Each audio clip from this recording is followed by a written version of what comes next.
दीक्षित जनों, विदुरानी के आज भगवान छिलके भी खा गए। आज भगवान प्रेम में छिलके भी खा जाते हैं। विदुर जी आए लड्डू लेकर के,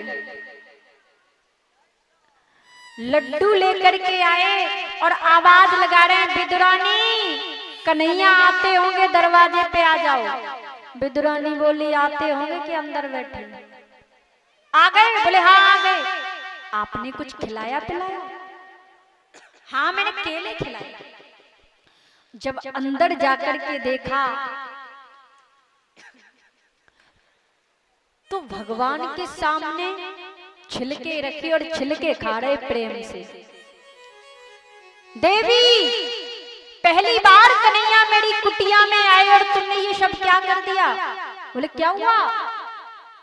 कृष्ण को तुम छिलके खिला रहे हो?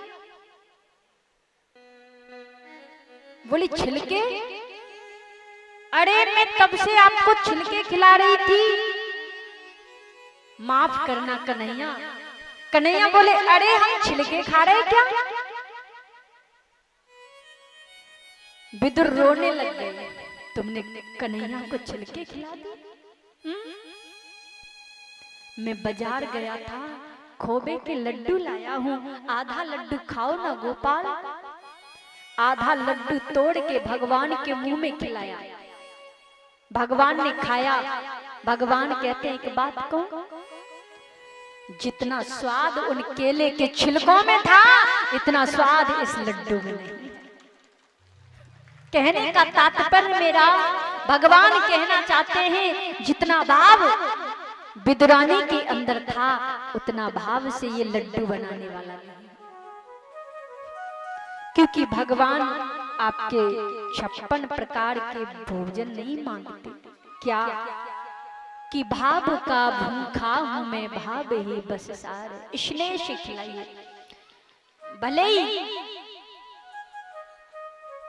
पालक का साग घोल बना के खिला दीजिए, लेकिन हृदय की गहराई से। भाव का भूखा हूं मैं, भाव ही बस सार है, भाव से भजता मुझे तो भाव से बेड़ा पार है। और सुनिए, भगवान कहते हैं, भाव बिन कुछ भी तू देवे मैं कभी लेता नहीं, भाव से एक फूल दे तो वो मुझे स्वीकार है। भाव का भूखा हूं मैं, भाव ही बस सार। अन्न धन और वस्त्र भूषण कुछ न मुझको चाहिए। क्या चाहिए? आप हो जाओ मेरे, बस यही मेरा सत्कार है। भाव का भूखा हूं मैं, और इस दुनिया में मैं क्यों आया? प्रेम के ही कारण आया हूं इस भूमि पर। बांध लेते भक्त मुझको प्रेम की जंजीर में, और इसलिए इस भूमि पर होता मेरा अवतार है। भाव का भूखा हूं मैं और भाव ही बस सार है। बोली भागवत महापुराण की। आज भगवान बड़े प्रेम से खाए हैं। आज विदुर और मैत्रेय दोनों पास पास बैठे हैं। तो विदुर जी कहते हैं, मैं आपसे कुछ प्रश्न करना चाहता हूं। बोले क्या? मैं आपसे 3 प्रश्न करना चाहता हूं। बोले क्या करना चाहते हो? कि भगवान ने दुनिया क्यों बनाई? पहला प्रश्न मेरा, दुनिया बनाने वाले क्या तेरे मन में समाई, और काहे को तेने दुनिया बनाई? पुराने जमाने में लोग फिल्मी गीत भी बड़े अच्छे गाते थे। भले ही फिल्म के होते थे, लेकिन उनका भाव बहुत अच्छा होता था। तेरे द्वार खड़ा भगवान भगत भर दे रे, सजन रे झूठ मत बोलो खुदा के। फिल्म के होने के बावजूद भी कितने सुंदर हैं, और आजकल छोड़ी जेल करा दी। तो वही चल रहा है।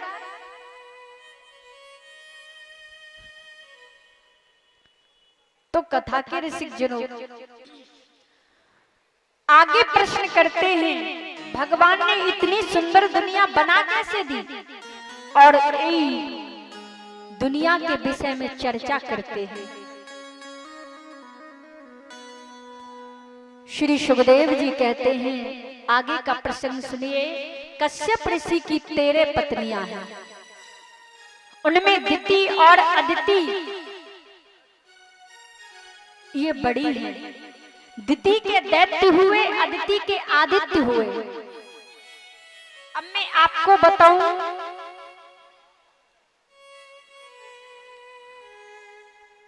आज दिति गर्भ धारण किए हैं।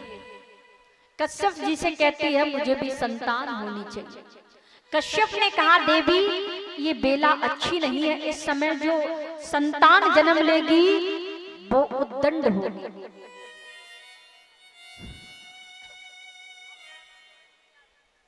ये बात सुनकर के देवी कुछ चुप हो जाती है। अब मैया दिति कुछ देर के लिए चुप हो गई, क्योंकि ऋषि पत्नी है जिनके अंदर सामर्थ्य है। दिति गर्भवती है। ब्रह्मा जी कहते हैं दिति के गर्भ से एक अद्भुत बालक जन्म लेगा। तो कथा के रसिक जनों ये बात सुनकर के मैया दिति को सोचने लगी। नारद जी कहते हैं वो साधारण बालक नहीं होगा, वो थोड़ा अद्भुत होगा। वो जय और विजय ही इनके बालक बन के आएंगे। हिरण्याक्ष और हिरण्यकश्यप, ये जय विजय कौन थे? भगवान के पार्षद थे। ये राक्षस क्यों बने? ये भगवान के दरवाजे पर खड़े थे एक बार, और सनत कुमार जब अंदर प्रवेश कर रहे थे तो जय विजय ने जाने से रोक दिया। तो सनत कुमार ने श्राप दे दिया, तुम हमें अंदर जाने से रोकते हो, हम तुम्हें श्राप देते हैं, तुम दोनों राक्षस हो जाओ। जय विजय चरणों में गिर गए और बोले सुनिएगा,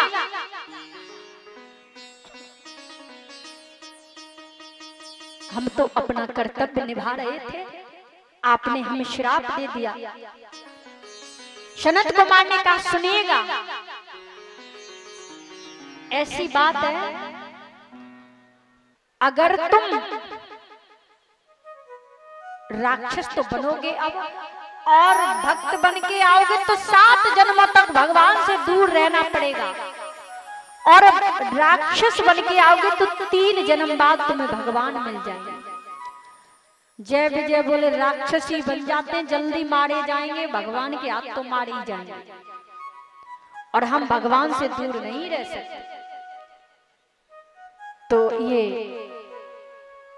हिरण्याक्ष और हिरण्यकश्यप बन करके आ जाते हैं। बोली भागवत महापुराण की। दिति के गर्भ से दोनों ने जन्म लिया, हिरण्याक्ष और हिरण्यकश्यप ने। इधर पृथ्वी डूब चुकी है, इतना अत्याचार होता है। ब्रह्मा जी ने मनु महाराज से कहा आप सृष्टि का सृजन करिए। बोले सृष्टि यही नहीं, करूं कहां से? मनु महाराज कहते हैं क्या करूं बताइए आप। एक बात कहूं, प्राचीन भारत में विज्ञान बहुत तेज था, लोग उड़ते भी थे, साधारण मानव भी उड़ लेता था। तो एक बार ये नारद जी आकाश मार्ग में उड़ रहे हैं, और ये हिरण्याक्ष भी उड़ रहा था। हिरण्याक्ष भी उड़ रहा था, तो ये हिरण्याक्ष ने बाबा नारद को पकड़ लिया। बाबा सुनिए, मेरी बाजुओं में खुजली हो रही है, तुमको लड़ना पड़ेगा। नारद जी बोले हम नहीं लड़ सकते भैया। बोले फिर? नीचे उतरो। बाबा लड़ना पड़ेगा हमसे। बोले हम नहीं लड़ सकते, हमने लड़ना नहीं सीखा है। क्या सीखा है? श्री कृष्ण गोविंद हरे मुरारे, हे नाथ नारायण वासुदेवा। यही शिकाय अपन तो। अच्छा एक काम करिए, फिर हम किससे लड़े बाबा? आप नहीं लड़ते तो किसी लड़ने वाले का नाम बता दीजिए। नारद जी बोले ऐसे का नाम बताऊंगा लड़ने वाले का कि ऐसी बाजुओं की खुजली मिटेगी, दोबारा जीवन में नहीं होगी। नीचे उतरो, समुद्र में जाओ, एक बारा पृथ्वी को लेकर के निकल रहा है, उसको पकड़ लो, ऐसी खुजली मिटेगी कि जीवन में दोबारा नहीं होगी। उसी समय बारा भगवान को जाकर के पकड़ लिया। बारा भगवान ने कहा होगा कोई बात नहीं है, रास्ता घेर रहा है, हम इधर से निकल जाएंगे। और सज्जन महापुरुष होते हैं वो तो बचते ही। बारा भगवान इधर से जाने लगे तो इधर आके खड़ा हुआ। भगवान बोले कोई बात नहीं, हम इधर से निकल जाएंगे। अब इधर से रास्ता रोक लिया। भगवान बोले कोई बात नहीं, हम पीछे से चले जाएंगे। अब हंसकर के व्यंग में हंसकर के बोला लड़ेगा कहां से, जंगली जानवर है। भगवान बोले हम तो जंगली जानवर हैं, लेकिन तुम्हारे जैसे ग्राम सिंहों को हम ढूंढते रहते हैं। ग्राम सिंह किसको कहते हैं? कुत्ते को। अब एकदम से भगवान से लड़ने के लिए दौड़ा। अच्छा कुत्ता कहता है, कुत्ता कहता है। देखते ही देखते भगवान पर प्रहार करने लगा। भगवान उसका मन बढ़ाने के लिए कुछ नहीं कह रहे, भगवान को मारने दौड़ा तो भगवान ने कुछ न कहा। और जैसे ही भगवान के नजदीक जाकर के भगवान पर प्रहार करना चाहा, मेरे प्रभु ने आज उसके सिर को ही धड़ से अलग कर दिया, मर गया। इस पापी को यही भगवान ने उद्धार कर दिया। आगे बढ़े भगवान। उन्हीं मनु महाराज की 3 पुत्रियां भी हैं और 2 पुत्र हैं। मनु की 3 पुत्रियां हैं, आकुति, देवहूति और प्रसूति। अब एक बात तुम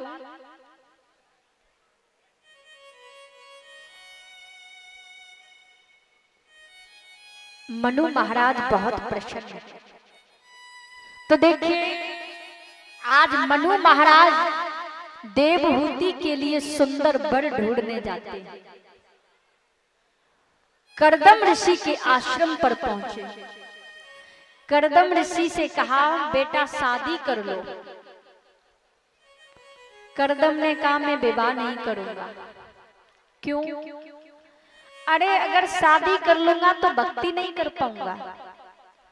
संत जन समझाने लगे बेटा शादी का मतलब ये नहीं है कि भक्ति छूट जाए। अरे ये समझिएगा आज तक भक्ति करने वाले हम अकेले थे और अब भक्ति करने वाले हम 2 हो गए। वो आपके जीवन का साथी होगा ना। बहुत समझाया। करदम कहते हैं सुनिए, मेरा एक वादा है। क्या? एक पुत्र को जन्म देते ही मैं घर छोड़ के चला जाऊंगा वन में भगवान का भजन करने। अपनी पुत्री से पूछ लो स्वीकार हो तो। देवहूति से कहा बेटी उस वर का ये कहना है। आज देवहूति के नेत्र सजल हो जाते हैं। कहती है आहा ऐसे पति को पाकर तो मैं धन्य हो जाऊंगी जो भगवान के चरणों का अनुरागी होगा। देवहूति से विवाह हुआ। करदम ऋषि आश्रम पर लाए तो पता है क्या देखा? देवहूति ने ऊपर की ओर देखा। उस कुटिया में सर्प लटक रहे, चिड़ियों के घोंसला थे, जीव जंतु थे और कुछ नहीं था। कोने में देखा, इधर देखा, कोने में छोटे छोटे सर्प बैठे थे, मेढक बैठे थे। देवहूति बोली आप कहाँ रहते हैं भगवान? करदम ऋषि बोले, वो देखो देवी 1.5 फुट का आसन है, उसी पे बैठ के मैं पूजा कर लेता हूँ, भक्ति करता हूँ बस। पद चरणों की सेवा करती है और दिन भर प्रसन्न रहती है। इतना सुंदर मेरा पति जो जीवों को भी कष्ट नहीं देता। अब लो, शादी से पहले वादा क्या किया था कि एक पुत्र को जन्म देके हम बन चले जाएंगे, लेकिन यहाँ क्या हो गया, उल्टा हो गया। पुत्र तो हुआ नहीं, बेटियां हो गई 9। अच्छा एक बात, 9 बेटियां हैं, लेकिन हृदय में दुखी नहीं है, खुश है। आहा, मैं 9 यज्ञ करूंगा, 9 बेटियों का कन्यादान करूंगा, मुझसे ज्यादा खुश कौन हो सकता है। बड़े प्रसन्न हैं। एक बात कहूं, जिस घर में अधिक बेटियां होती है ना, वो घर कभी दुखी नहीं होते। मेरे परिवार में 29 बहनें हैं। कितनी? 29, 29 बहनें और भाई 9 हैं। और एक आध दिन में एक आध और आ गई हो तो पता नहीं। 29 बहनें हैं, लेकिन दुख की बात, एक चली गई, अब 28 ही रह गई। 28 बहनें और 9 भाई।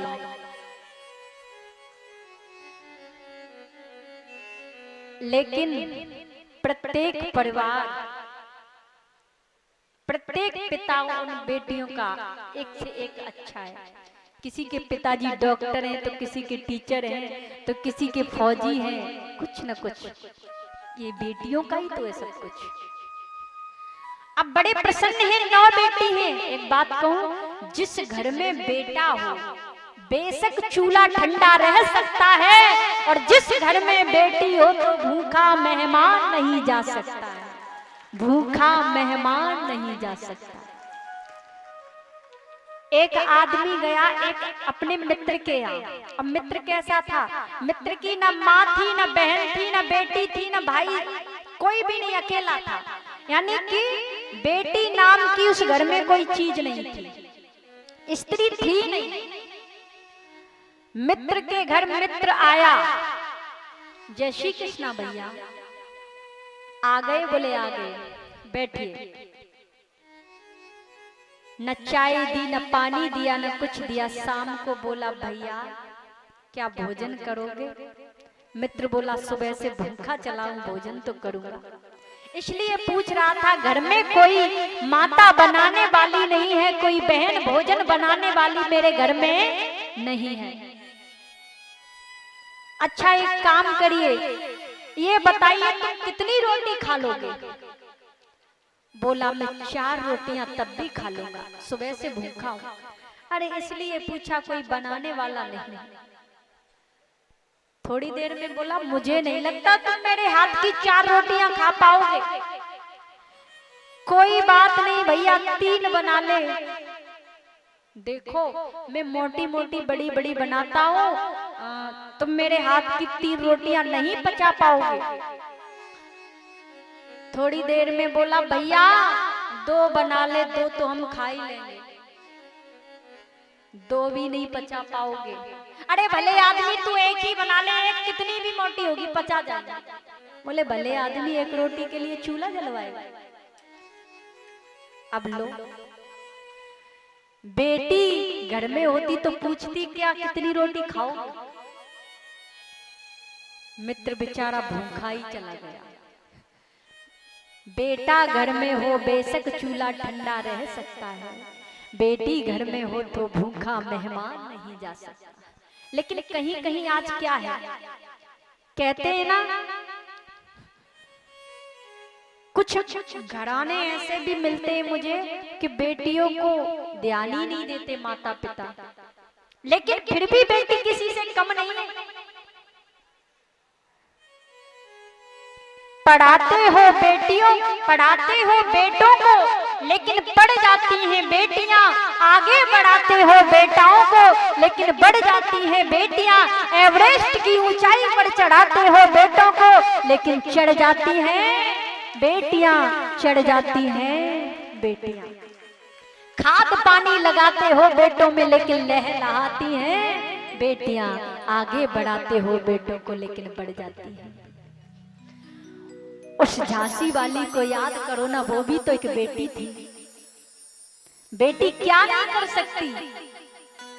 ऐसी ऐसी बेटियां हैं इस राष्ट्र में, जो बेटा नहीं कर सकता वो बेटी कर सकती है। और बेटी तुम्हारा कभी अपमान नहीं करेगी, बेटा भले ही कर दे। कुछ बेटी ऐसी होती हैं, जब तक पिताजी घर में ना आ जाएं भोजन नहीं करती। और बेटों की लाइफ तो आजकल इतनी बिजी हो गई है, पूछो ही मत। सब जानते काहे में बिजी है, क्या बात है, मोबाइलों में। देख हाँ, यहाँ पर भी लगे होंगे।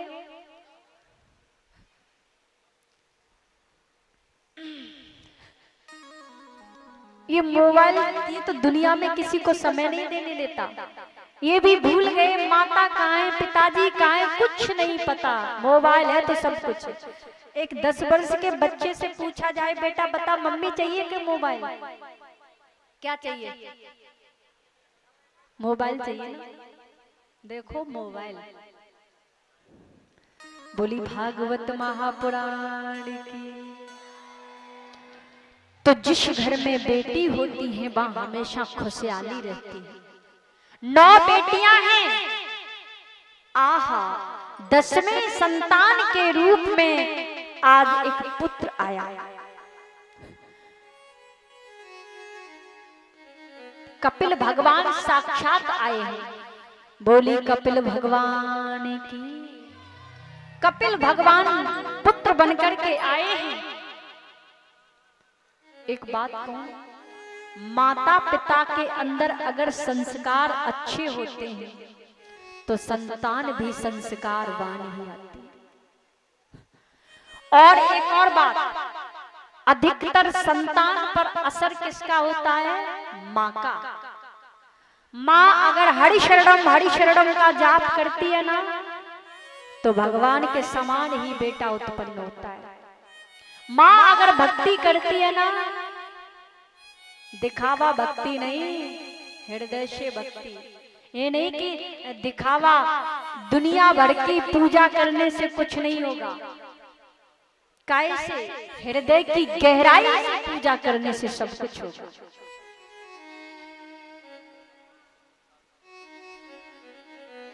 तो भगवान साक्षात जन्म लिए हैं। और जैसे ही कपिल भगवान ने अवतार लिया, वैसे ही करदम कमंडल उठा करके वहां से चले गए। देवी संभालिए अपने पुत्र को, मैंने शादी से पहले कहा एक बेटा को जन्म देते मैं बन चला जाता। संभालिए अपने पुत्र को, वो तो बन चले जाते हैं। इन्हीं का भजन करूंगा जाकर के। आहा, चंदन की चौकी पर भगवान कपिल बैठे हैं। मैया ने 4 अंगुल की कौफीन पहना दी और मैया के सामने बैठे हैं। मैया कभी चंदन का लेप करती है, कभी माला पहनाती है मैया, कभी चरण स्पर्श करती है। मैया तू क्या करती है?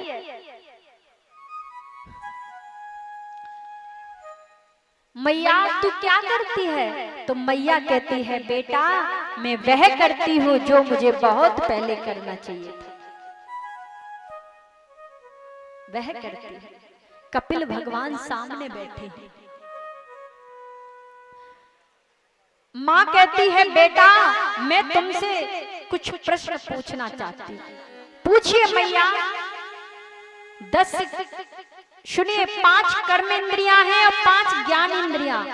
ये अपनी अपनी ओर खींचती हैं, इनको बस में कैसे किया जाए?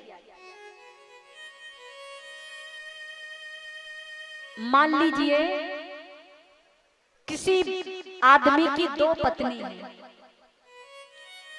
सुनिए भैया, जिसकी 2 पत्नी होगी उसके घर में कैसा लगेगा? अच्छा लगेगा? क्यों? वैसे अच्छा लगना चाहिए, दो दो घूमेंगे।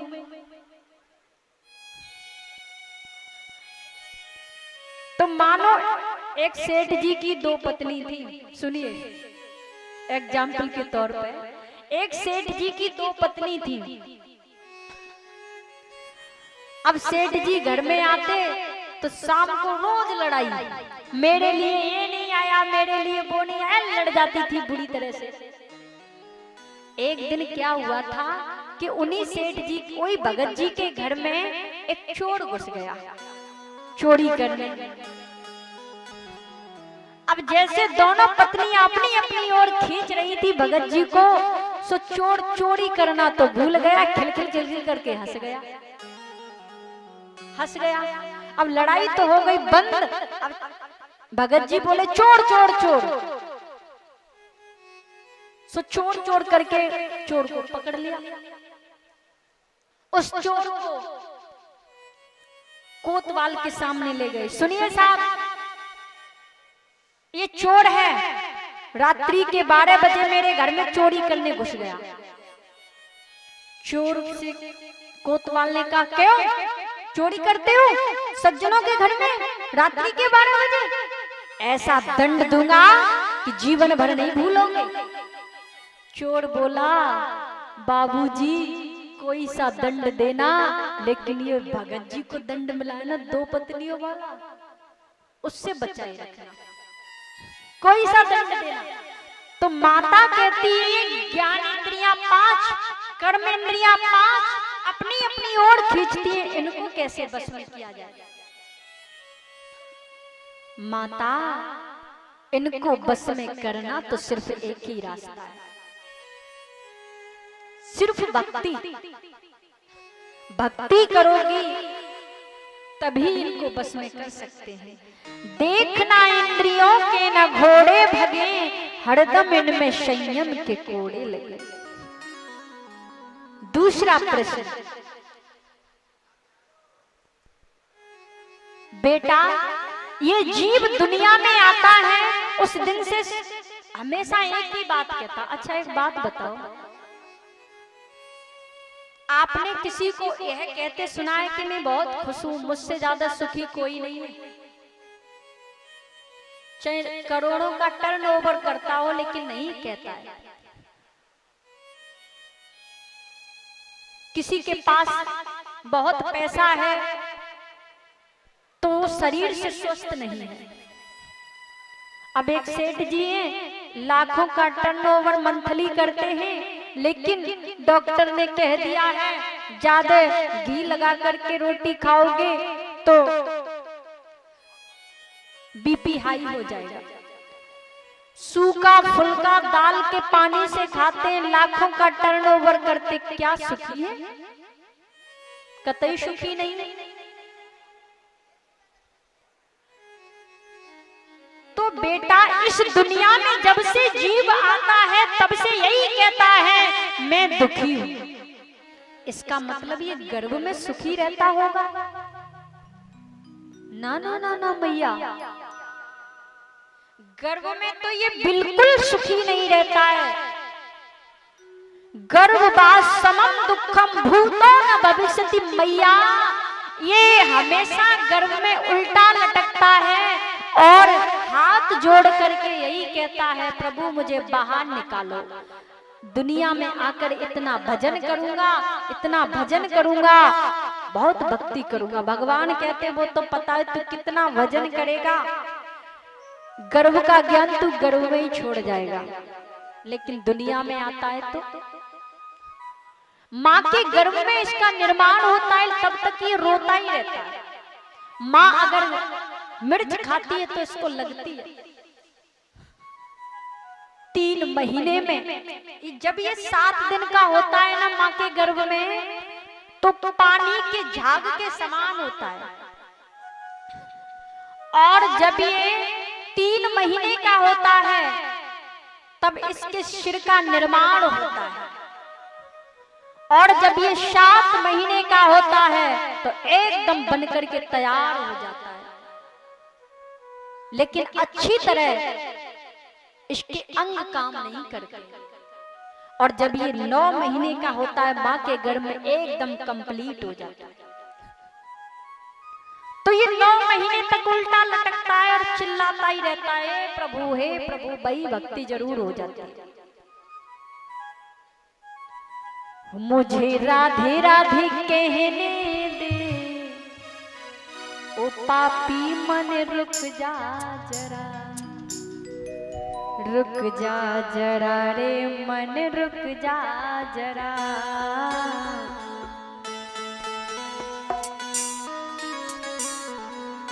ये मन इतना चंचल है, भक्ति करने ही नहीं देता, दुनिया में आकर के उलझ जाता है।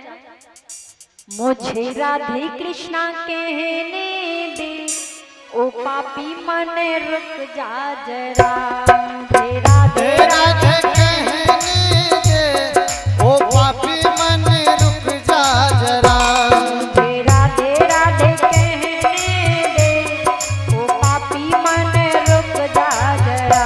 मुझे राधे राधे कहने दे, ओ पापी मन रुक जा जरा। इस मन को समझाइए, क्योंकि बड़ा सुंदर कहा है, तन साफ बनाते हो, डिटॉल साबुन से नहाने से क्या होगा? तन साफ बनाते हो, मन साफ बनाया करो, रिझाते हो दुनिया को मेरे गोविंद को रिझाया। रुक जा जरा रे मन रुक जा जरा, रुक जा जरा रे मन रुक जा जरा, रुक जा जरा रे मन रुक जा जरा, रुक जा जरा रे मन रुक जा जरा। मुझे राधे राधे मुझे राधे राधे कहने दे, ओ पापी मन रुक जा जरा।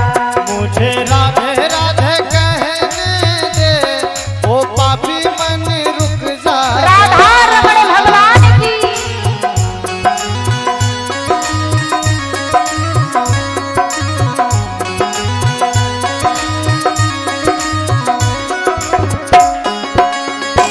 जय हरि।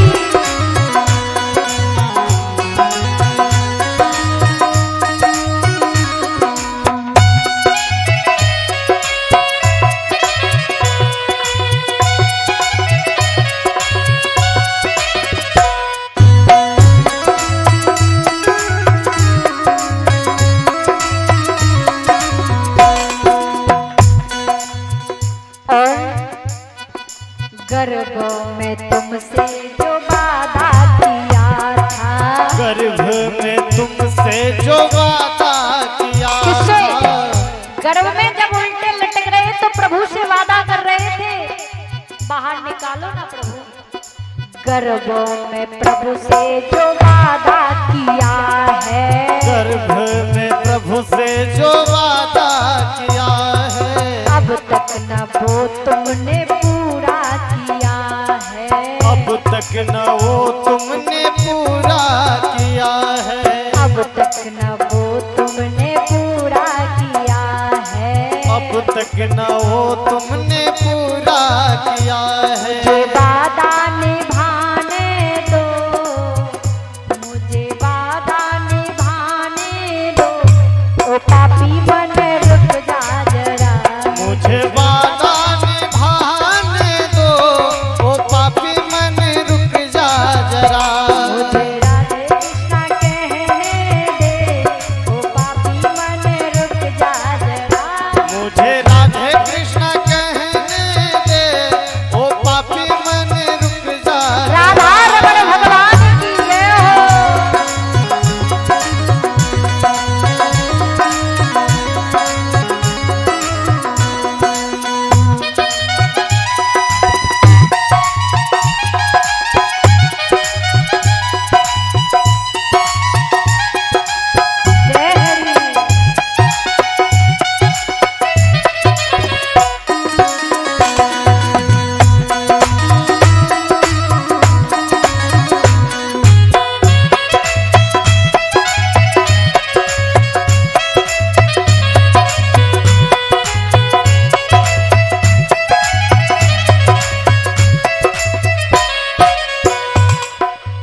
तर गया सदन कसाई, लेकर तर गया सदन कसाई, लेकर तर गया सदन कसाई। मुझे पार उतरने दे ओ पापी मन रुक जा जरा, मुझे पार उतरने दे ओ पापी मन रुक जा जरा, मुझे राधे राधे कहने दे ओ पापी मन रुक जा जरा, मुझे राधे राधे कहने दे ओ पापी मन रुक जा जरा, ओ पापी मन रुक जा जरा, ओ पापी मन रुक जा जरा, पापी मन रुक जा जरा, ओ पापी मन रुक जा जरा, मुझे राधे कृष्णा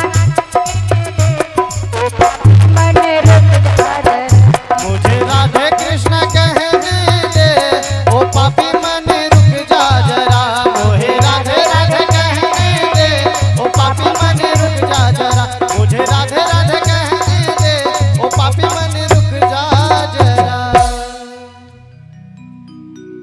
राधा रानी की जय, बाल कृष्ण लाल मंदिर की जय भक्त और भगवान जय श्री राधा। तो कथा के रसिक जनों,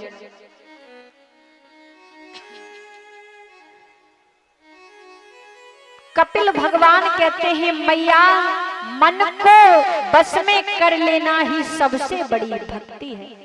आइए अब भगवान शंकर के विवाह की ओर चलेंगे। उससे पहले मेरे साथ बोलिएगा, राधा रानी की, बाल कृष्ण लाल की, जय हो, शंकर भगवान की जय हो, शंकर भगवान की जय जरूर बोलो। क्यों? दुनिया में सबसे भोले यदि भगवान है तो कौन से हैं? भोले बाबा हैं, शंकर भगवान। देखो चाहे 3 पत्ते का बेलपत्र चढ़ा दो तो भी खुश, चाहे 1 लोटा जल चढ़ा दो तो भी खुश, चाहे केले का फल चढ़ा दो तो भी खुश, चाहे चने चढ़ा दो तो भी खुश, चाहे मंदिर से घंटा चोरी करके भाग जाओ तो भी खुश, खुशी रहती। अब देखो एक बार एक मंदिर में किसी ने सोने का घंटा चढ़ाया, सेठ जी ने। अब वो घंटा एक चोर ने देख लिया था। एक चोर ने देखा, चोर बोला आज से छोटी मोटी चोरी करना बंद, आज ये घंटा ही उतार लेते हैं। सो गया। अब किसी किसी मंदिर में देखा होगा शिवलिंग ऊंची होती है। अब वो चोर ऊपर को हाथ करे घंटा तक पहुंचे ही नहीं, व्यवस्था ही नहीं बनी वो ऐसी किसी तरह से घंटा उतार ले। अब पता है उसने क्या किया, मन बनाया शिव जी के ही सिर पर चढ़ जाते हैं उतारना। सो वो तो शिव जी के ऊपर चढ़ गया और घंटा उतारने लगा। आहा, पल की देर न लगाई भगवान शंकर ही आ गए सामने। जय हो भक्त, जय हो, जय हो। दुनिया में तुमसे दयावान कौन होगा? चोर थर थर थर थर कांपने लगा, बोला मैं भगत नहीं हूं, मैं तो चोर हूं, प्रभु माफ कर। नहीं नहीं नहीं, कोई आता है 3 पत्ते का बेलपत्र चढ़ाता है, कोई 2 फूल चढ़ा के चला जाता है, लेकिन भैया तू बड़ा श्रद्धालु है, पूरा का पूरा ही चढ़ गया। तू कितना भावुक है। तो इतने भोले हैं भगवान शिव, चोरी करो तो भी प्रसन्न हो जाता, बहुत जल्दी मनाने में आ जाता। अब मनु महाराज की 3 पुत्रियां थी ना, आकुति, देवहूति, प्रसूति। तो माता देवहूति का वंश तो आगे इसलिए नहीं चला, एक पुत्र था वो भी ब्रह्मचारी हो गया। और उनकी दूसरी पुत्री है आकुति, ये रुचि नाम के प्रजापति की पत्नी बनी। उनकी तीसरी बेटी है प्रसूति, ये दक्ष की पत्नी बनी। अब देखो दक्ष की बेटी ही है मां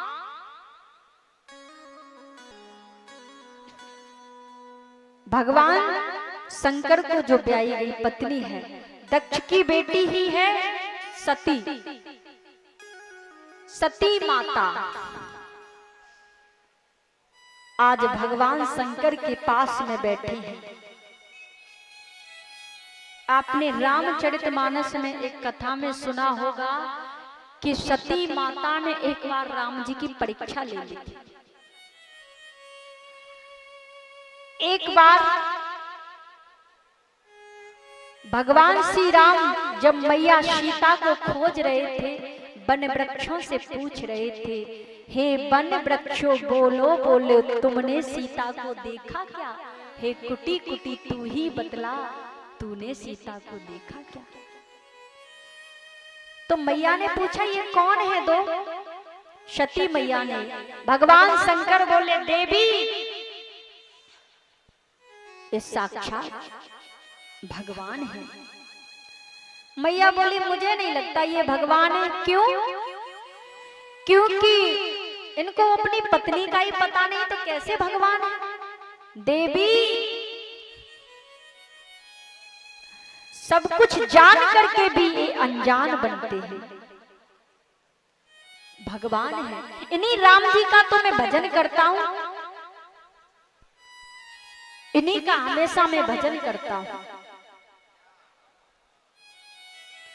मैया को भरोसा नहीं हुआ, मैया चली चुपचाप परीक्षा लेने। और चलते चलते मैया राम जी के सामने गई, और ऐसे नहीं गई, राम जी के सामने गई। और कैसे गई? सीता जी का रूप बना के और राम जी के आगे आगे चलने लगी। लक्ष्मण क्या बोले पता है ये नकली भाभी कहां से आ गई? मेरी भाभी तो भैया के पीछे चलती थी, आज के जमाने की होंगी।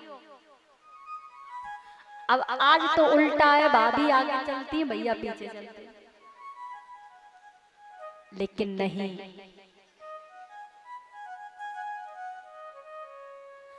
अपने चरण सीधे कर लो। लेकिन नहीं, आज भी संस्कारवान माताएं पाई जाती हैं जो आज भी पति के पीछे ही चलती हैं, आगे नहीं। आगे चलना और पति पीछे चले तो ये पति का अपमान है। मैया आगे आगे चलने लगी। लक्ष्मण जी बोले नकली भाभी कहां से आ गई? मेरी भाभी तो भैया के पीछे चलती थी हमेशा। राम जी ने कहा माता प्रणाम करता हूं। अरे सती जी को तो तभी समझ लेना चाहिए, सीता से कोई माँ थोड़ी नहीं कहेंगे राम जी। लेकिन सती जी को प्रणाम करते हैं और राम जी कहते हैं मैया इस समय बाबा कहाँ हैं? तुरंत जाइए बाबा के पास। सीता मैया का, सीता जी का हरण हो गया, कोई आपको भी नहीं ले जाए, तुरंत जाइए। मैया बोली कैसे पहचान? वास्तव में भगवान है। तन की जाने मन की जाने, जाने चित की चोरी। अरे जा प्रभु से कहा छिपे गो, जाके हाथ में संसार की डोरी। क्या छुपा सकते हो उससे? बाबा के पास मैया पहुंची, बाबा ने हृदय में मैया का परित्याग कर दिया कि जिसको मैं मां समझता था, जिस सीता मां को, उनका रूप आज मेरी पत्नी ने धारण कर लिया। अब इनको मैं पत्नी रूप में स्वीकार नहीं करूंगा।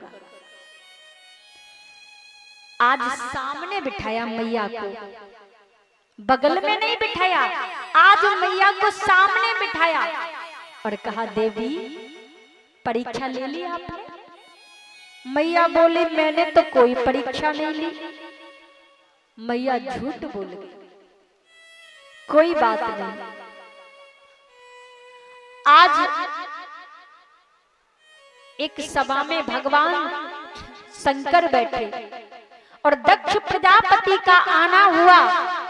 तो एक चीज बताऊं, आजकल लोग किसी सभा में पधारते हैं तो ये ज्यादा देखते हैं कि मुझको किसने प्रणाम नहीं किया, चाहे सब कर ले एक न करे उस पर नजर रहती है, किसने प्रणाम नहीं किया। अब देखा प्रणाम किसने नहीं किया, शंकर भगवान समाधि में थे तो नहीं कर पाए। भगवान शंकर को क्या क्या कह दिया दक्ष ने, बंदर जैसी आंखों वाला, मेरा अपमान करता है, मेरा दामाद होते हुए भी। सुंदर यज्ञ करूंगा, सबको निमंत्रण दूंगा, इस शंकर को मैं निमंत्रण नहीं दूंगा। सुनिएगा, हम धर्म का कार्य किसी को नीचा दिखाने को करते तो वो धर्म का कार्य कभी सफल नहीं होता। धर्म का कार्य तो दुश्मन का भी कल्याण करने को किया जाता है। कथा के रसिक जनों, भगवान शंकर कुछ न बोले, किसी ने सहन करने की आदत है तो शंकर जी में है, जो कंठ में विष को भी धारण कर गए। बाहर यदि उबल देते तो दुनिया ही न रहती, और अंदर जाता तो भी कोई न कोई बेकार पैदा होता। कंठ में जो धारण कर ले सुनकर के वही शंकर है। भगवान शंकर कुछ न बोले, दक्ष ने यज्ञ किया, सबको निमंत्रण दिया, लेकिन भगवान शंकर को कोई निमंत्रण नहीं। अब देखो देवता जा रहे हैं, मैया सती बोली मेरे पिताजी ने यज्ञ किया है, मैं नहीं जा सकती क्या? देवी बिना बुलाए जाना अनादर का मार्ग बन जाता है। तुम्हारे पिताजी ने आपको निमंत्रण नहीं दिया। लेकिन एक बात कहूं, माता के यहाँ बिना बुलाए भी जा सकते हैं। तो का सुनिए, हम बिना बुलाए वहां जा सकते हैं कि कोई हमें बुलाने से भूल गया हो, और जिसने जानबूझ करके हमको छोड़ा हो वहां हम नहीं जा सकते, इसलिए हम नहीं जा सकते देवी। लेकिन मैया हट करने लगी। जब देवी हट करती है तो करना पड़ता है। मैया हट करने लगी, शंकर जी बोले ठीक है देवी तुम जानो, तुम्हारा काम जानो।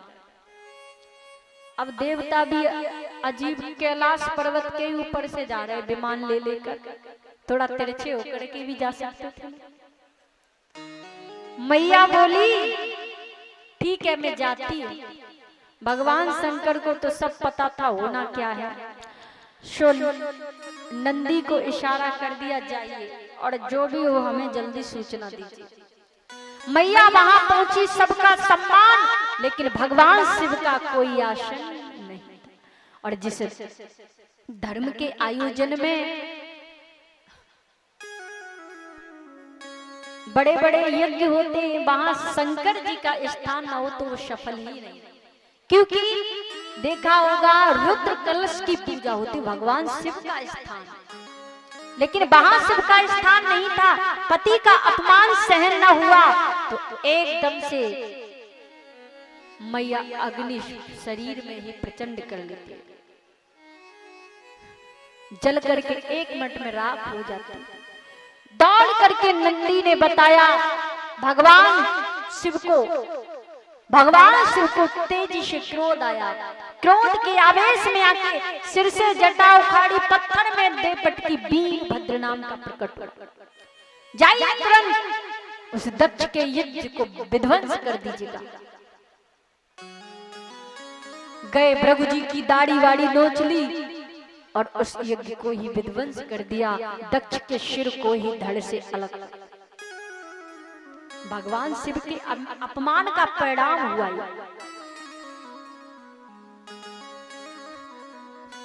किसी महापुरुष का, किसी सज्जन का अपमान करने के बाद क्या जीवन का जीवन, अपमान कर दिया तो ये परिणाम मिला कि यज्ञ भी पूर्ण नहीं हुआ, बीच में विघ्न हुआ,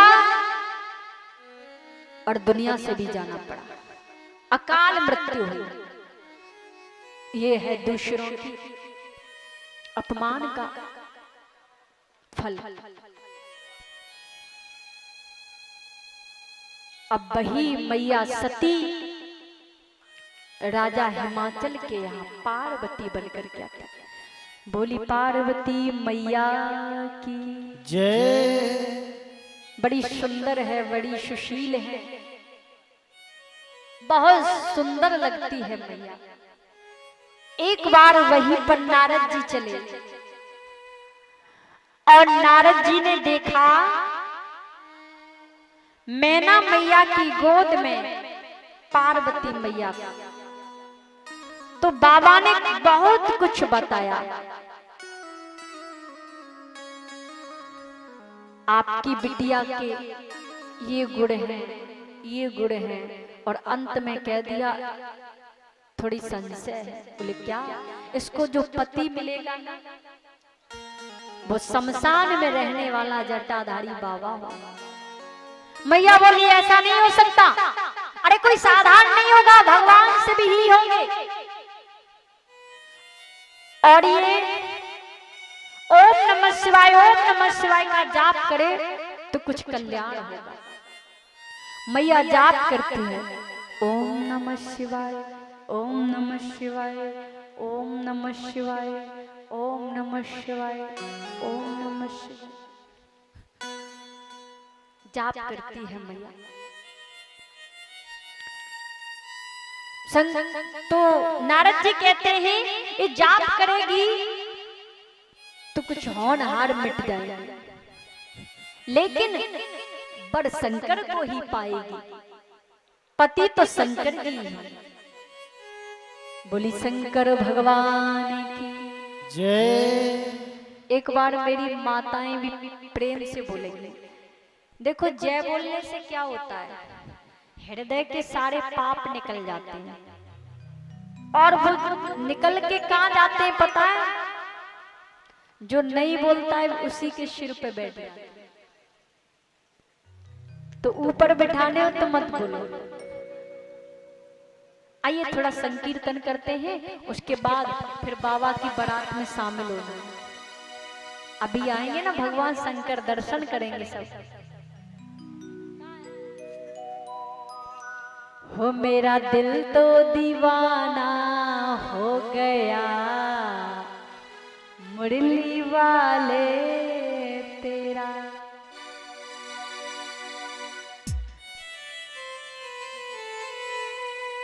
मुरली वाले तेरा, मुरली वाले तेरा, बंसी वाले तेरा, बंसी वाले तेरा। हो नैनों का निशाना हो गया, मुरली वाले ते।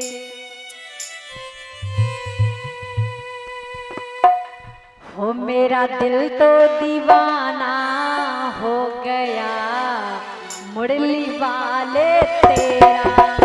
मेरा दिल तो दीवाना हो गया, मुरली वाले तेरा। नैनों का निशाना हो गया, मुरली वाले तेरा। नजरों का निशाना हो गया, मुरली वाले तेरा। मेरा दिल तो दीवाना हो गया, मुरली वाले तेरा।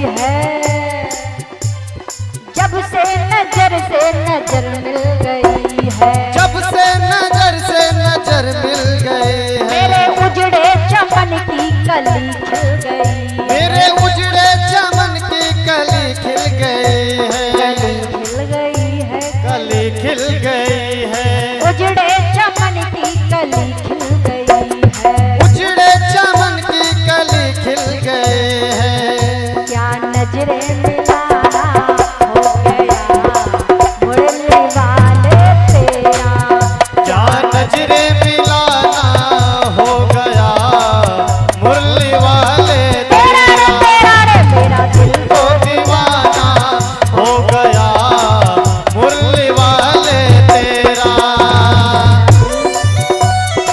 जय हो राधा रानी की।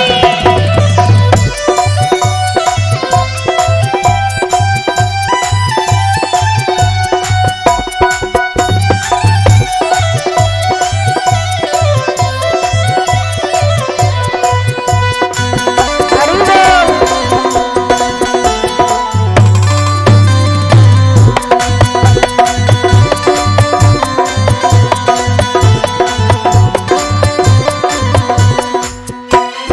दीवानगी ने क्या क्या सिखाया, दीवानगी ने मुझे क्या क्या सिखाया, क्या क्या सिखाया, क्या क्या सिखाया, तेरी दीवानगी दुनिया छुड़ा देती है और तेरा साथ पाके, अरे मुझे मिल जाए तेरा साथ तो कुछ भी कर दूं, मेरे हाथों में हो तेरा हाथ तो कुछ भी कर दूं, वैसे तो कुछ करने के लायक नहीं हूँ, तेरी कृपा की हो जाए बरसात तो कुछ भी कर दूं।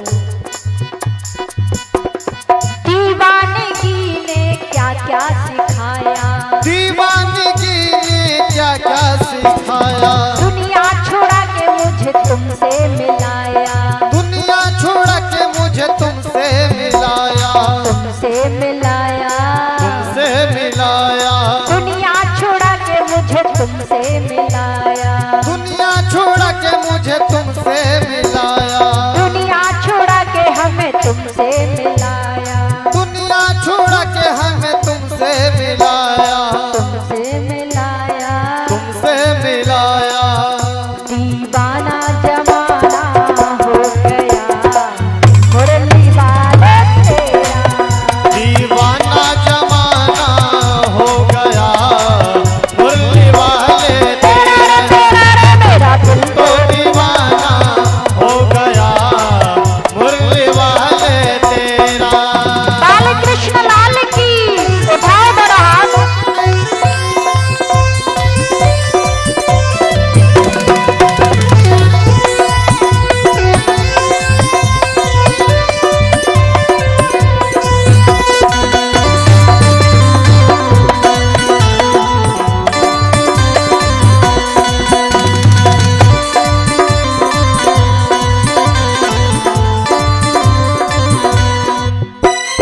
प्राणों के प्यारे कहाँ छुप गए हो, प्राणों के प्यारे कहाँ छुप गए हो, कहाँ छुप गए हो, कहाँ छुप गए हो, प्राणों के प्यारे कहाँ छुप गए हो, प्राणों के प्यारे कहाँ छुप गए हो, मेरी नजरों के तारे कहाँ छुप गए हो, नजरों के तारे कहाँ छुप गए हो, मेरी नजर से ना हो दूर एक पल के लिए, तेरा हुजूद है जालिम इस सत्संग के लिए, एक ऐसा तजुर्बा हुआ है मुझे आज की रात, बचा के रख ली है धड़कने मैंने कल के लिए, मेरी नजर से न हो दूर एक पल के लिए। प्राणों के प्यारे कहाँ छुप गए हो, प्राणों के प्यारे कहाँ छुप गए हो, नजरों के तारे कहाँ छुप गए हो, नजरों के तारे कहाँ छुप गए हो, क्या नजरें मिलाना हो गया मुरली वाले तेरा, क्या नजरे मिलाना हो गया मुरली वाले तेरा तेरा, रे मेरा दिल तो दीवाना हो गया बंसी वाले तेरा, मेरा दिल तो दीवाना हो गया मुरली वाले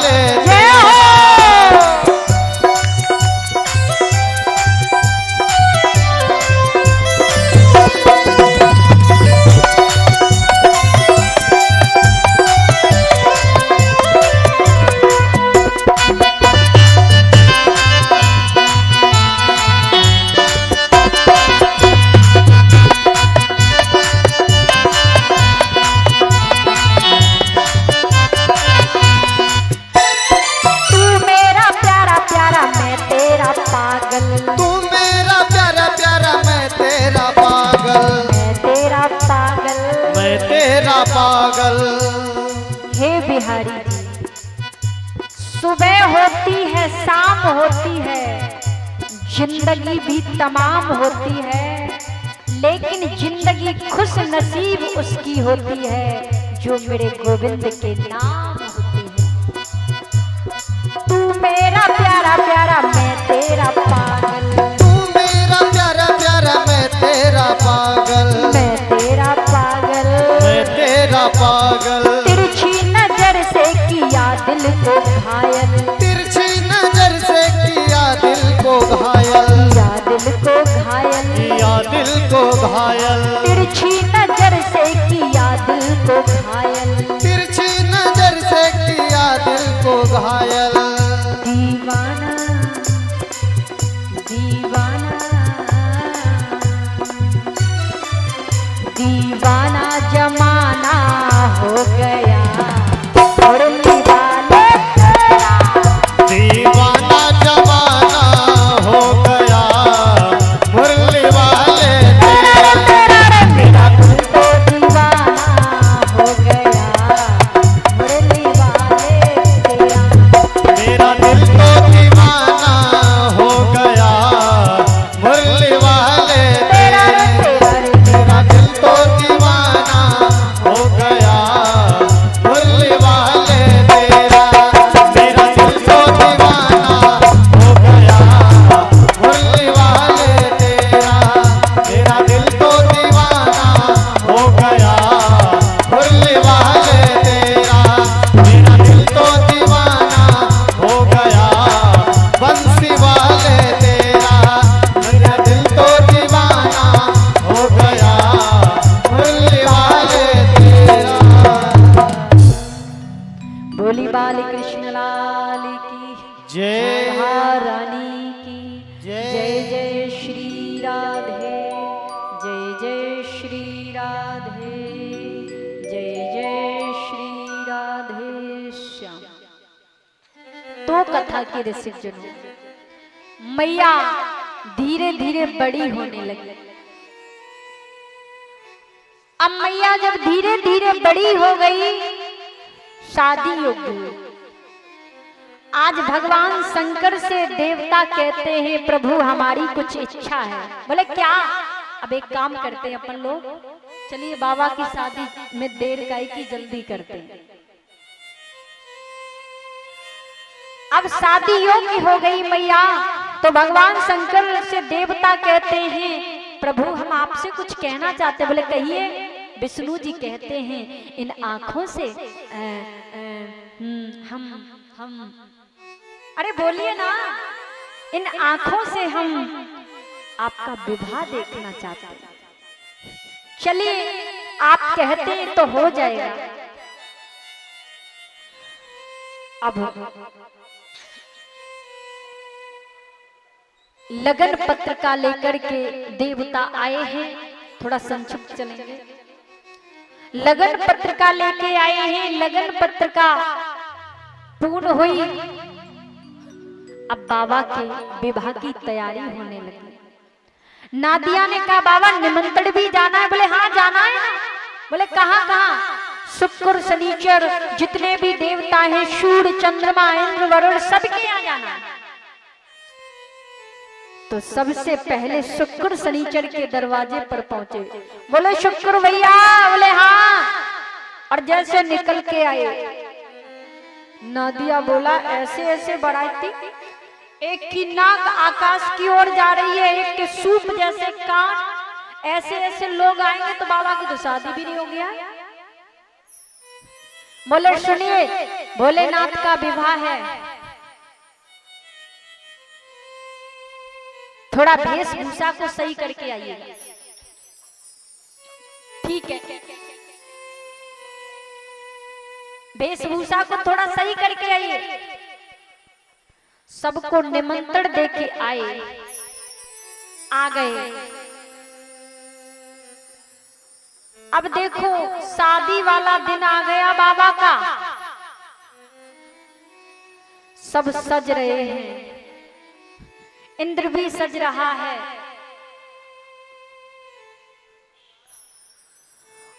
और यमराज भी, यहाँ तक यमराज भी सज रहे हैं, अपने भैंसे को नहला रहे हैं, देवता सज रहे हैं। एक बात कहूं, आज लोग इतना सजते हैं कि दूसरे को कोई देखता नहीं है, खुद को ही देखते रहते, इतना सज लेते, खुद को देख रहे हैं, इतना सज रहे हैं। अब आधा घंटा रह गया बारात जाने में, कोई नहीं आया जो बाबा को सजा दे। नादिया बोला बाबा अब क्या करें, आधा घंटा, मात्र 30 मिनट बचे बारात जाने में। बाबा के 2 गड़े हैं श्रृंगी बिरंगी, वो आ गए। अरे आप अभी दूल्हा नहीं बने, अभी आप दूल्हा नहीं बने, बारात जाने वाली है, हम आपको दूल्हा बनाते हैं। बना दे क्या? शंकर जी बोले हाँ बनाइए। अब जाते हैं दोनों एक जंगल में दौड़ करके, और छोटे छोटे जितने नाग मिले सब ले आए, इतने बड़े बड़े नाग। अब बाबा को सजाते हैं कैसे पता है? नाग के फन ऊपर करते, पूंछ नीचे लटकाते, सेहरा बना रहे हैं बाबा का। कीड़े मकोड़ों का श्रृंगार, सबसे छोटे छोटे नाग वो कानों में पहना दिए, कुंडल बना दिए। उनसे थोड़े बड़े नाग हैं, उनको बाबा के जगह जगह श्रृंगार बना दिए। और नाग है सबसे बड़ा, उसको गले में डाल दिया, बाबा का हार बना दिया। ऐसा श्रृंगार बना रहे हैं। नादिया बोला ऐसे श्रृंगार को देख करके हमें तो लगता है बाबा का विवाह भी नहीं होगा, अब नहीं होने वाली बाबा की शादी। अब सब डर रहे हैं, दूल्हा बनते हैं बाबा, बहुत खुश हैं सब। अब बारात जाने में कुछ ही देर बची है। आज दूल्हा बने रे भोलेनाथ, आज दूल्हा बने रे भोलेनाथ।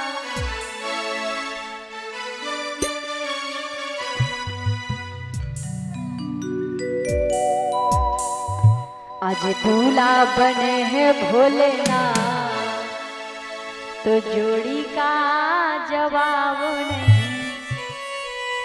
कि जोड़ी का जवाब नहीं, कि जोड़ी का जवाब नहीं। देखो दूल्हा बने रे भोलेनाथ, कि जोड़ी का जवाब नहीं। देखो दूल्हा बने रे भोलेनाथ, जोड़ी का जवाब नहीं। देखो दूल्हा बने हैं भोलेनाथ, जोड़ी का जवाब नहीं। शंकर भगवान की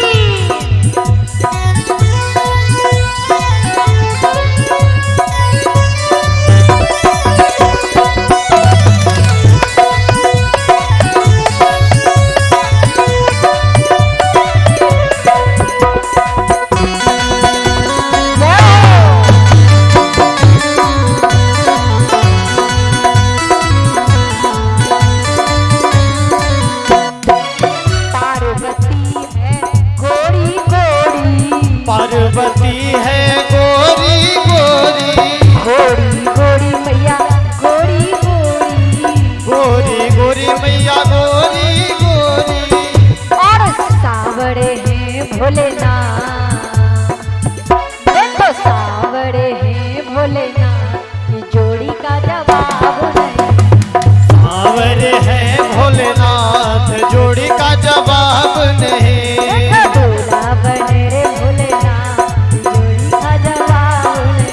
देखो दूल्हा बने हैं भोलेनाथ, जोड़ी का जवाब नहीं। शंकर भगवान की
पर्वत पे रहते भोलेनाथ, देखो पर्वत पे रहते भोलेनाथ, जोड़ी का जवाब नहीं।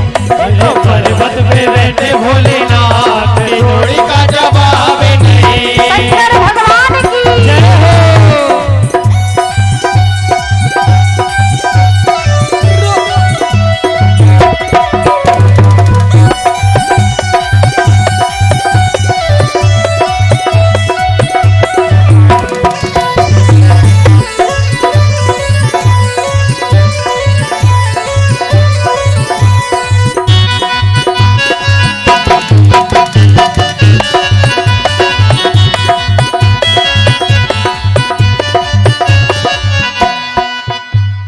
बोले शंकर भगवान। जय हो। अब देखो बारात जाने लगी, आगे आगे देवता चल रहे हैं और बाबा भी चल रहे हैं। देवता बोले एक काम करो, शंकर जी ऐसे दूल्हा बने हैं, कीड़े मकोड़ों का श्रृंगार है, एक काम करते बारात से पहले पहुंच जाते हैं, नाश्ता तब भी मिल जाएगा और बारात दूल्हा देख लिया फिर कुछ नहीं मिलेगा।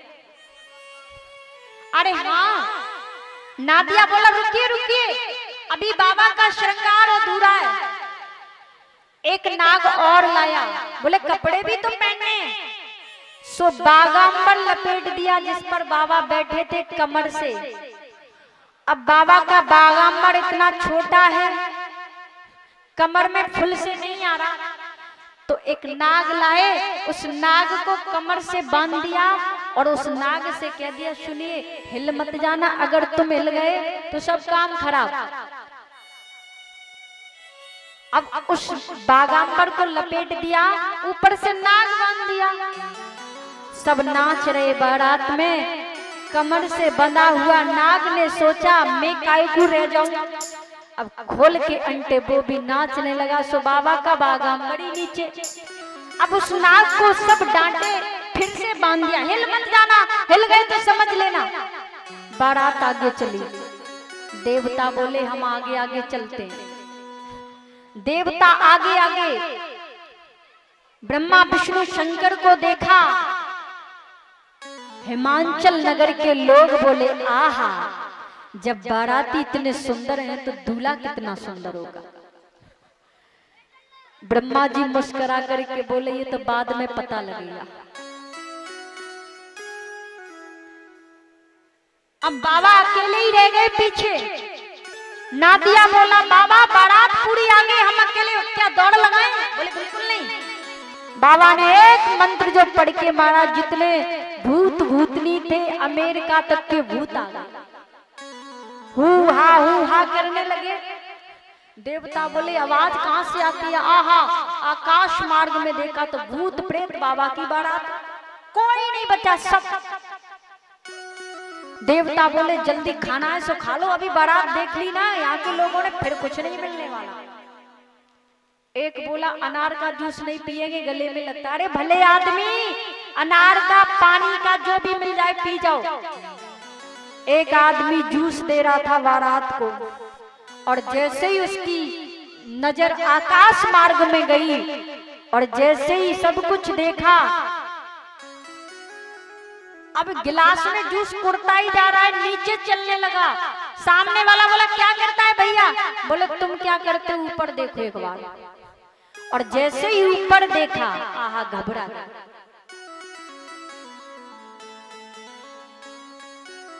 घबरा गए।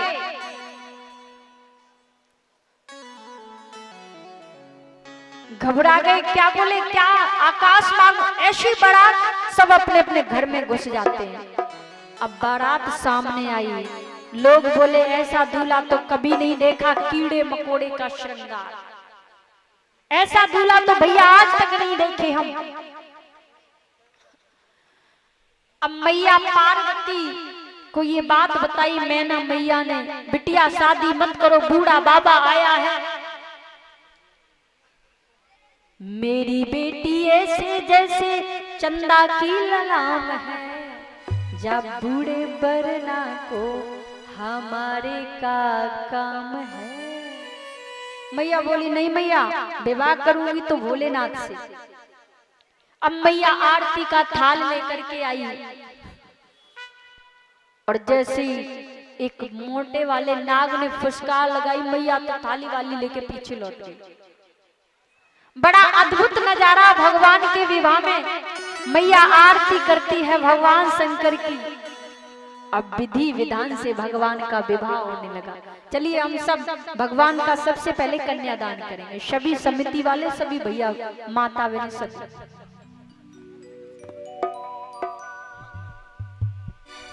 बोले शंकर भगवान की जय।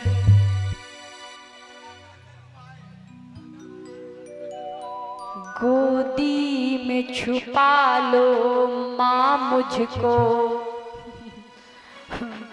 मैं आज पराई होती,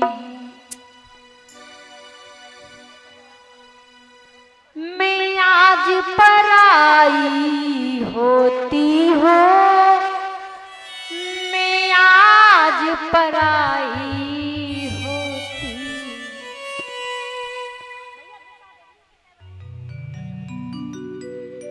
गोदी में छुपा लो अमित भैया, माँ मुझको, मैं आज पराई होती, गोदी में छुपा लो माँ मुझको, मैं आज पराई होती हूँ। गोदी में छिपा लो माँ मुझको, मैं आज पराई होती हूँ। बाबा क्या मैंने बुरा किया जो आज पराया करते हो। बाबा का मैंने बुरा किया जो आज पराया करते हो। बाबा क्या मैंने बुरा किया जो मुझे पराई करते हो। बाबा का मैंने बुरा किया जो आज पराई करते हो। बेटी ना तुमने बुरा किया, बिटिया तो पराई होती है। बेटी ना तूने भुला दिया, बेटी तो पराई होती है। गोदी में छुपा ले माँ मुझको, मैं आज पराई होती हूँ। गोदी में छुपा लो माँ मुझको, मैं आज पराई होती हूँ।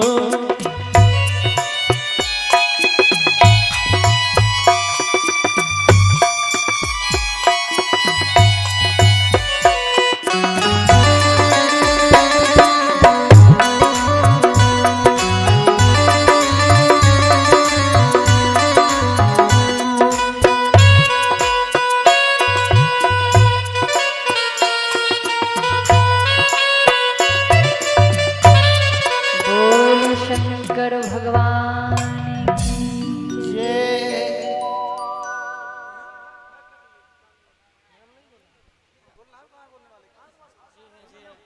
बोली बाल कृष्ण लाल की। जय। सभी व्यवस्था बनाए रखेंगे, आराम से बैठे रहेंगे। हमारे बीच हमारे इस ग्राम के उद्योगपति एवं अभी लोजपा पार्टी से महनार विधानसभा क्षेत्र के प्रत्याशी इंजीनियर रविंद्र प्रसाद सिंह उपस्थित हैं।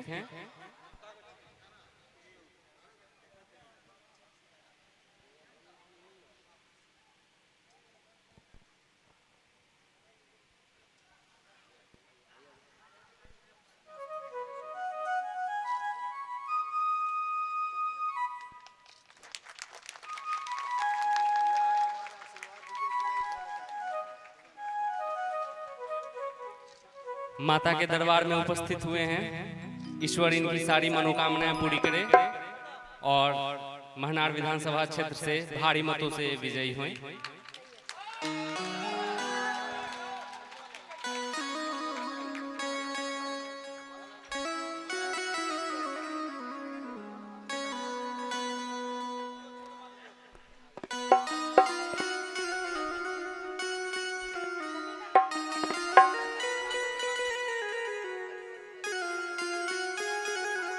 और पूजनीय व्यास अखिलेश किशोरी जी द्वारा इंजीनियर रविंद्र सिंह जी को आशीर्वाद स्वरूप अंगवस्त्र प्रदान किया जा रहा है। और दुर्गा पूजा समिति के अध्यक्ष अक्षय सिंह जी साथ में।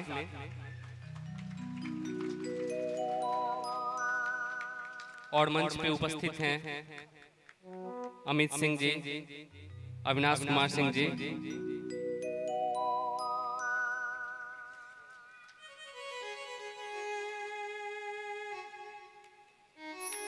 फूल कुमार सिंह जी,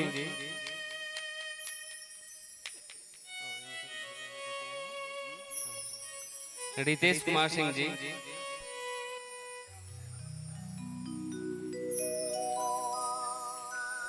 अमरेश सिंह जी,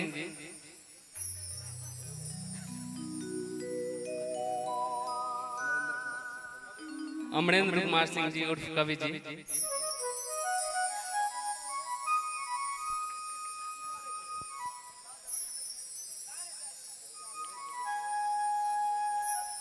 विकास कुमार सिंह जी।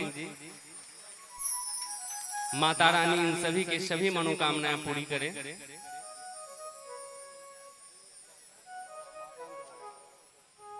महाकांत बाबा,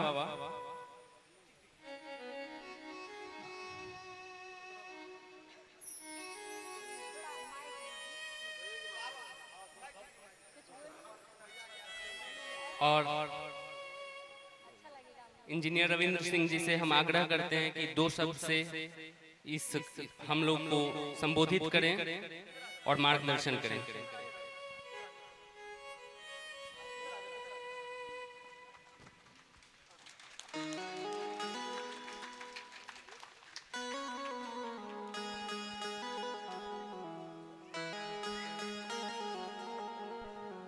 सबसे पहले तो आज इस माता दुर्गा पूजा के प्रांगण में जो हमारे जगदीश नगर चमरहड़ा में बरसों बरसों से होते आ रहा है, इस पूजा का अपना एक महत्व है, एक अलग है। और ये हम लोग लगातार, हम ग्रामवासी बहुत ही हर्षो उल्लास के साथ में इस पर्व को, माता की पूजा को इस चमरहड़ा गांव में हम लोग मनाते आ रहे हैं। माता की आशीर्वाद हमारे पूरे गांव पर हमेशा बनी रहे, ऐसी मैं प्रार्थना करता हूं माता से। और माता हमारे गांव पर ये आशीर्वाद बनाए हुए हैं। और मैं सबसे ज्यादा अभिनंदन करता हूं अखिलेश किशोरी जी, जो वृंदावन से चल करके आज हमारे ग्राम में यहाँ पर आकर के जो प्रवचन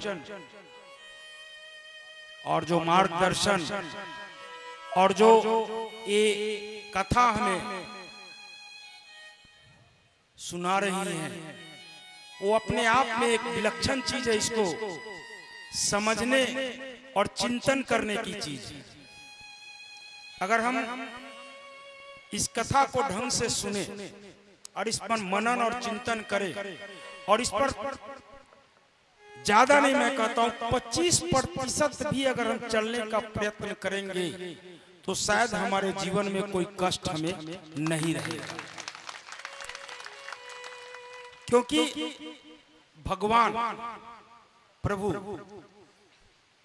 कहा गया है कि हमें इस पृथ्वी पर मनुष्य योनि में अगर जन्म करते हैं, जन्म देते हैं, तो मनुष्य योनि में जन्म लेने का मतलब है एक मनुष्य का, एक मानव का जो जीवन काल है अप्रोक्सीमेटली आज के युग में 75, 80, 85 साल का है। हम लोग कहते हैं, बार बार ये चर्चा करते हैं कि अच्छा काम करेंगे, पुण्य करेंगे, बहुत अच्छा काम करेंगे तो स्वर्ग लोक मिलेगा, और गलत काम करेंगे, पाप करेंगे तो नरक लोक मिलेगा। तो ये स्वर्ग लोक, ये नरक लोक, ये है क्या एक्चुअली? यहाँ पर अखिलेश्वरी जी बहुत ही ज्ञानी और ज्ञान दे रहे हैं। ये स्वर्ग लोक और नरक लोक एक सीढ़ी है, 1 2 3 4। जो अच्छा कर्म करते हैं उनको फर्स्ट लोक में जाना पड़ता है, जो उससे थोड़ा सा गलत काम करते हैं वो सेकेंड लोक में जाते हैं। इसी तरीके से जो उससे थोड़ा गलत होते हैं वो थर्ड लोक में जाते हैं, और जो सबसे गलत और पापी होते हैं वो चौथे लोक में जाते हैं। इस तरीके का 4 सीढ़ी है। और कहते हैं कि मरने के बाद अगर किसी मनुष्य को दूसरे सीढ़ी पर मिलता है स्थान, तो मरना उपरांत दूसरे सीढ़ी से हजारों लाखों वर्ष उस जोनी को लग जाता है पहला सीढ़ी में आने के लिए, लाखों वर्ष लग जाता है। लेकिन प्रभु अगर हमें मनुष्य रूप में दोबारा यहाँ पर जन्म देते हैं, या जन्म हमारा होता, हम मान के चलते हैं हम पूर्व जन्म में हमने क्या किया हमें नहीं पता है, तो हम मान के चलते हैं दूसरी जन्म है हमारी, तो इस जन्म में जो 70 या 75 वर्ष की जो आयु या 80 वर्ष की जो आयु हमें मिली है, उसमें पुण्य, अच्छे कर्म, पुण्य क्या है, अच्छे कर्म क्या है? देखिए, आपका अपना परिवार है, बच्चे हैं, शादी ब्याह होती है, उनका पढ़ाई लिखाई, धन अर्जित करके अपने परिवार को चलाना, ये आपका कर्तव्य है। लेकिन उसके साथ साथ अगर आप अपने आस पड़ोस या दूसरे व्यक्ति के बारे में विचार करते हैं, किसी के बारे में बुराई नहीं करते हैं, किसी के बारे में शिकायत नहीं करते, आपकी जितनी भी शक्ति है उससे जो हो सके आप मदद मतलब ये नहीं होता कि सिर्फ अर्थ से और पैसा से ही मदद हो, वचन से मदद हो, रास्ता दिखा के मदद हो, ज्ञान दे के मदद हो। इस तरीके का अगर मदद करते रहते हैं तो मात्र 70 साल की उम्र में अगर आप पुण्य का काम करते हैं, जो लाखों और हजारों वर्ष दूसरे जोनी में जाने के बाद प्रथम जोनी में आने के लिए हो सकता है लाखों वर्ष आप पुण्य करते रहेंगे तो आएंगे, तो मनुष्य जोनी में पैदा लेने के बाद अगर 70 वर्ष अच्छे कर्मों पर चलते हैं, जो हमारी यहाँ पर अखिलेश जी आपको जो ज्ञान दे रही है, तो 70 और 75 वर्षों में अगर वो कर्म करते हैं तो आपको स्वर्ग लोक देने से कोई नहीं रोक सकता। और हम मानव का सबसे बड़ा धर्म, पूजा पाठ तो हम लोग करते हैं, माता का ज्ञान लेते हैं, माता को आशीर्वाद लेते हैं, लेकिन सबसे बड़ा धर्म है मानव जाति की सेवा करना। उससे बड़ा धर्म कोई नहीं है। इस धर्म का अगर हम पालन करते हैं तो भगवान का आशीर्वाद और प्रभु का आशीर्वाद हमारे सर पर हमेशा कायम रहेगा, इसको कोई नहीं रोक सकता। हमारे इस गांव का, इस मैया का पूजा का हम सभी ग्रामवासियों का ऐसा आशीर्वाद है कि हम भी पूरा बिहार भ्रमण किए हैं, पूरे बिहार का गांव-गांव जाकर के भ्रमण करके देखे हैं। आज हमारा इतना बड़ा गांव, ठीक है थोड़ा मोरा घर में भी हम लोग को वाद विवाद रहता है, लेकिन इतना बड़ा गांव होने के बावजूद हम ग्रामवासियों में जो एकता है वो हम दूसरे जगह कहीं नहीं देखे। और एकता बनी रहे, हम लोगों का सद्बुद्धि हमेशा जगा रहे, हमें ऐसी सद्बुद्धि हमेशा ऐसी मिले। ये मैं माता से प्रार्थना करता हूँ कि हम सभी लोगों को ऐसा आशीर्वाद दे कि हम एक सूत्र में बंधे रहें, हम ग्रामीण लोग, और हमेशा माता की आराधना करते रहें। आप सब लोगों के आशीर्वाद से, माता के आशीर्वाद से इस गांव के एक लाल, एक बेटा को सालों साल के बाद किसी राजनीतिक प्रतिष्ठित नेशनल पार्टी द्वारा सिंबल देकर के महनार विधानसभा में चुनाव लड़ने के लिए भेजा गया है। हमारी माताएं, बहनें, हमारे गार्जियन, चाचा, दादा, हमारे भाई बहन सब यहाँ पर मौजूद हैं। हम उनसे एक अपील करते हैं कि इतिहास में बहुत दिनों के बाद हम लोगों को मौका मिला है। आप सब लोग मुझे ऐसा आशीर्वाद दे, माता तो आशीर्वाद दे ही रही हैं, आप लोग भी आशीर्वाद दे, चूंकि इस माता के स्थान में हम लोग सब आदमी बैठे हुए हैं, कि फिर से हम चमराड़ा ग्रामवासी, जगदीश नगर चमराड़ा ग्रामवासी एक नया इतिहास बनाने में हम लोग कामयाब हों।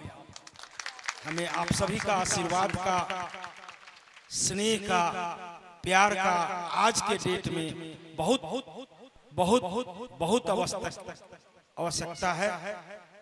आप लोग अपना प्यार, स्नेह और आशीर्वाद बनाए रखें।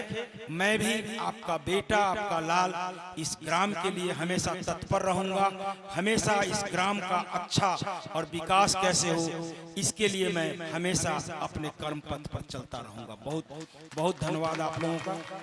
आपका भी बहुत बहुत धन्यवाद कि आप वृंदावन से आकर के हम लोग को इतना शिक्षा, ज्ञान, भजन, कीर्तन, जो एक माहौल अभी मैं जब यहाँ आया, हमारे जितने युवा भाई हैं आपके उस भजन और कीर्तन में इतने प्रभावित हो गए कि वो झूम रहे थे, वो खुद ही झूम रहे थे। ये बहुत बड़ी आपकी एक कला है, जिसके लिए मैं आपको बहुत बहुत अभिनंदन करता हूं और बधाई देता हूं। और इसी तरीके से इस नवरात्रा में आप लगातार ये प्रेम, ये स्नेह और ये भजन, ये जो प्रभु की लीला है, इसका विवरण और विचरण करते रहें, ऐसा मैं आपसे उम्मीद करता हूं। और हम ग्रामवासियों को आपका ज्ञान मिलता रहे, इसके लिए मैं आपका अभिनंदन और बधाई करता हूं। बहुत बहुत धन्यवाद। जैसे इन अनमोल शब्दों को सुनकर बहुत अच्छा लगा। मैं भी आपको बार बार वंदन, अभिनंदन करती हूँ। बोली बाल कृष्ण लाल की जय। तू कथा के रसिक जनों,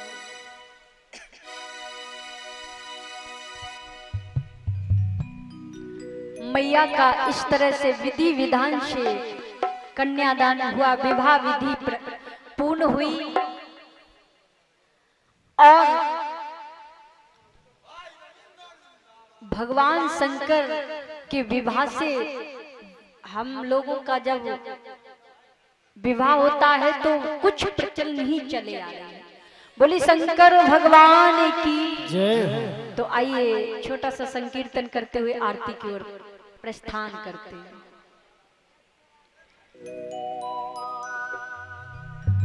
बोली भागवत महापुराण की जय। राधा रानी जय। हरि घड़ी सुमिरन तुम्हारा मेरे इन होठों पे है, नाम श्री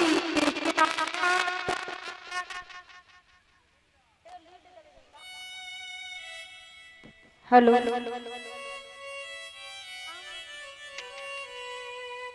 श्री राधे, श्री राधे।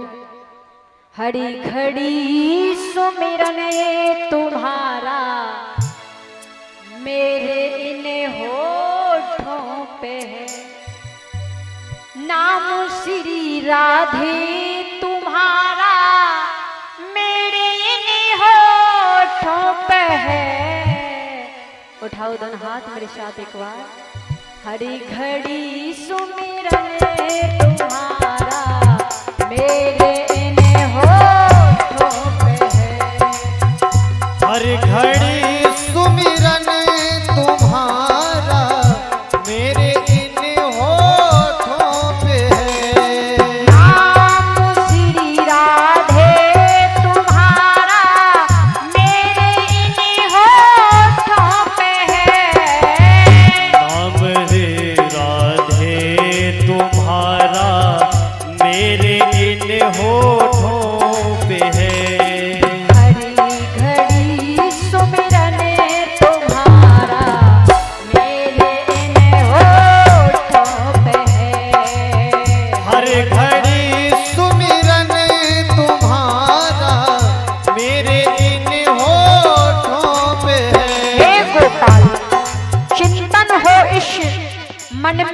लाल, चरणों में मेरा तेरे ध्यान रहे, चाहे दुख में रहूं चाहे सुख में, इन होठों पे तुम्हारा नाम रहे।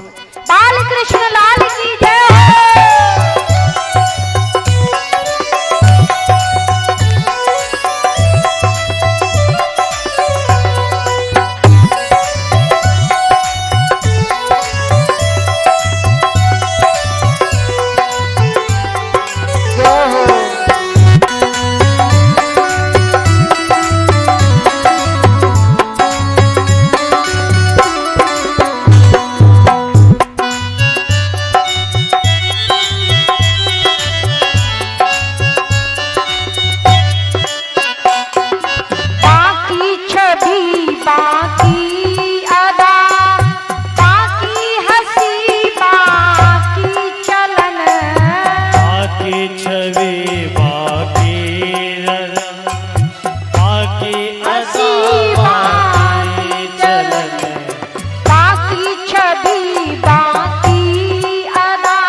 अपनी आंखें डाल के, मेरी आंखों में कटीली अपनी आंखें डाल के, मेरी आंखों में कटीली अपनी आंखें डाल के, जो किया तुमने इशारा, जो किया तुमने इशारा, मेरे इन होठों पे है, जो किया तुमने इशारा, मेरे इन होठों पे है। खड़ी सुमिरन तुम्हारा मेरे इन होठों पे है, हर घड़ी सुमिरन तुम्हारा मेरे इन होठों पे है। राधा रमण भगवान की राधे।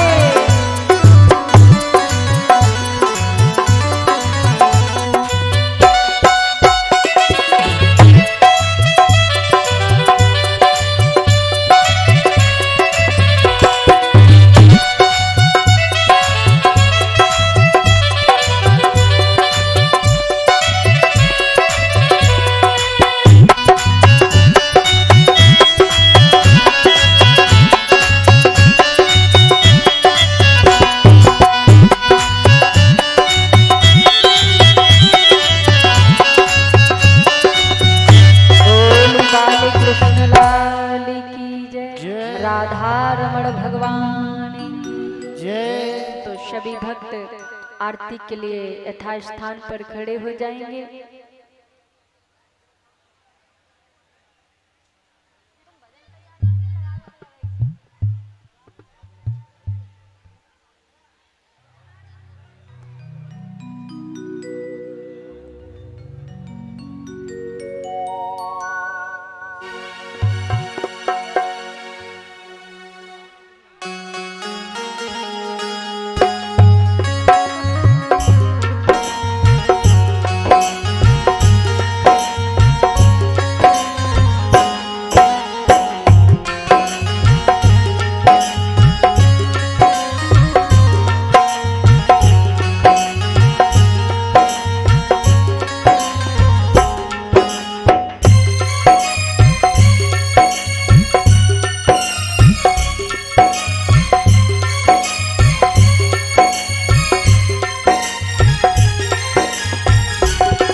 श्री भागवत भगवान की है आरती, पापियों को पाप से है तारती।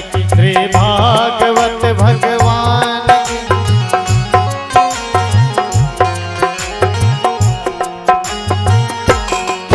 श्री भागवत भगवान की है आरती, पापियों को पाप से है तारती।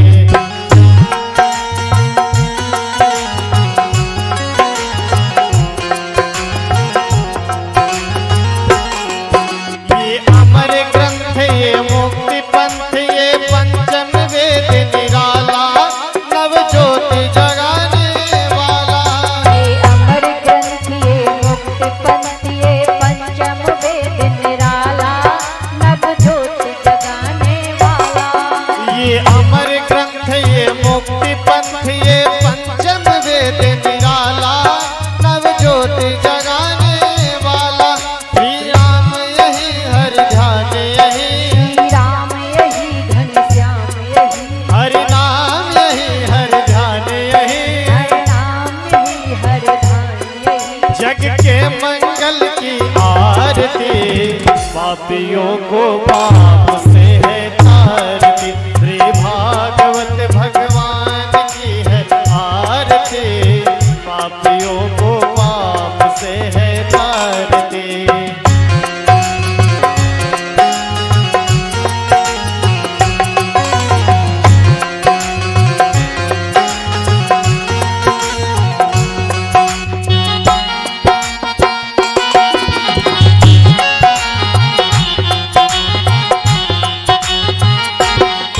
ये शांति गीत पावन पुनीत, पापों को मिटाने वाला, हर दर्श कराने वाला। ये शांति गीत पावन पुनीत, पापों को मिटाने वाला, हर दर्श कराने वाला। ये शांति गीत पावन पुनीत, पापों को मिटाने वाला, हर दर्श कराने वाला। ये सुख करनी, ये दुख हरणी, सुख करनी ये सुख हरणी, ये सुख करनी, ये दुख हरणी। ये सुख करनी ये दुख हरणी। श्री मधुसूदन की आरती, पापियों को पाप से है तारती। श्री भागवत भगवान की है आरती, पापियों को पाप से है तारती।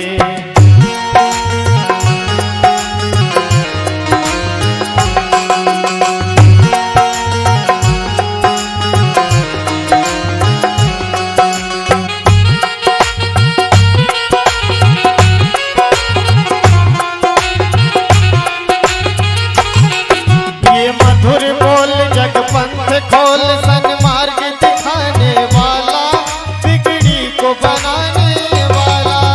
मधुर बोल जग पंथ खोल, सन्मार्ग दिखाने वाला, बिगड़ी को बनाने वाला।